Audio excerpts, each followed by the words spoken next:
Janmashtami 26শে August.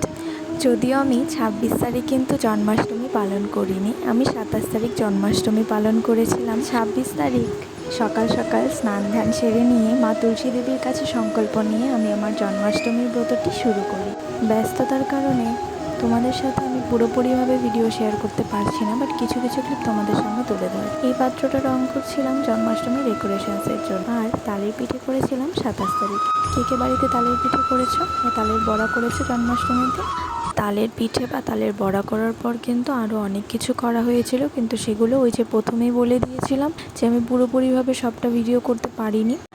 যাই হোক, এটা হচ্ছে আমার মধ্যরাত্রি পুজোর যে আয়োজন, তোমরা দেখতেই পাচ্ছ। এই ভিডিওটা করার সময় লিটারেলি আমার হাত কাঁপছিল, সেই জন্য আমি বেশিক্ষণ ভিডিওটা করতে পারিনি। দেখো কতটা মিষ্টি লাগছে দেখতে গোপালকে।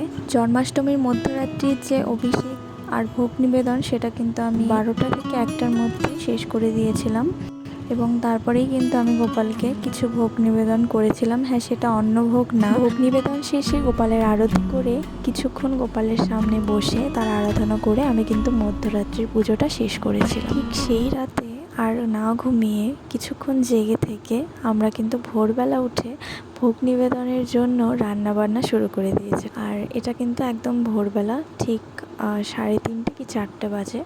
আর আমরা এই জন্যই বললাম কারণ আমি ছাড়াও কিন্তু আমার বাড়িতে অনেকেই জন্মাষ্টমীর ব্রত পালন করেছিল, এবং আমি সহ ঠিক তারাও কিন্তু আমার মতোই খুব ব্যস্ততার মধ্যেই ছিল, কারণ তারাও কিন্তু আগের দিন ধরে উপোস ছিল। আর এদিকে রাত্রে রাত্রে কিন্তু ভোর পেরিয়ে সকাল হয়ে এসেছে, আর ভোগ রান্না তখনও কিন্তু অর্ধেকও হয়ে ওঠেনি। তো মনে মনে একটা বিশ্বাস ঠিকই ছিল যে না, সময়ের মধ্যে এগুলো ঠিক কমপ্লিট হয়েই যাবে। সবার প্রথমেই কিন্তু আমি ভাজাগুলো করে নিয়েছিলাম, তারপর ভগবানের ভোগের অন্যান্য জিনিস তৈরি করতে বসেছিলাম। ভোগ রান্নার ভিডিও কিন্তু তোমাদের সাথে আমি এই পর্যন্তই শেয়ার করছি, আর বেশি একটা শেয়ার করতে পারলাম না।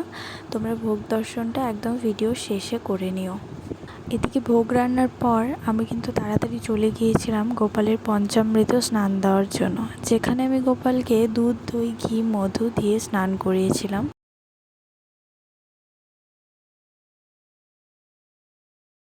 গোপালের পঞ্চামৃত স্নান করানোর পর গোপালকে আমি আরতি করে নিয়েছিলাম, নিয়ে গোপালকে নিজের কোলে বসিয়ে শৃঙ্গার করিয়ে দিয়েছিলাম। কত মিষ্টি লাগছে দেখতে গোপালকে, মনে হচ্ছে যেন হাসছে। যারা যারা বাড়িতে জন্মাষ্টমী পালন করো সবাই তো অবশ্যই জানো যে কতটা চাপের হয়, এবং চাপের মধ্যে আমাদের সবটা মেনটেন করে নিজেদের কাজগুলো করতে হয়, এবং গোপুসোনার সবটা যেন টাইম মতো এবং খুব সুন্দরভাবে হয়ে যায় সেই প্রচেষ্টাও করতে হয়।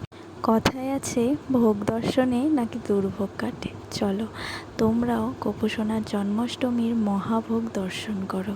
আমার তো জন্মাষ্টমী ভীষণ ভালো কেটেছে, সাথে সাথে আমার গোপালেরও। তো তোমরা কারা কারা বাড়িতে জন্মাষ্টমী পালন করেছো কমেন্ট সেকশনে অবশ্যই জানাও। অত্যন্ত ব্যস্ততার মাঝে তোমাদের সাথে চেষ্টা করেছিলাম সবটা তুলে ধরার, কিন্তু সবটা তুলে ধরতে পারিনি।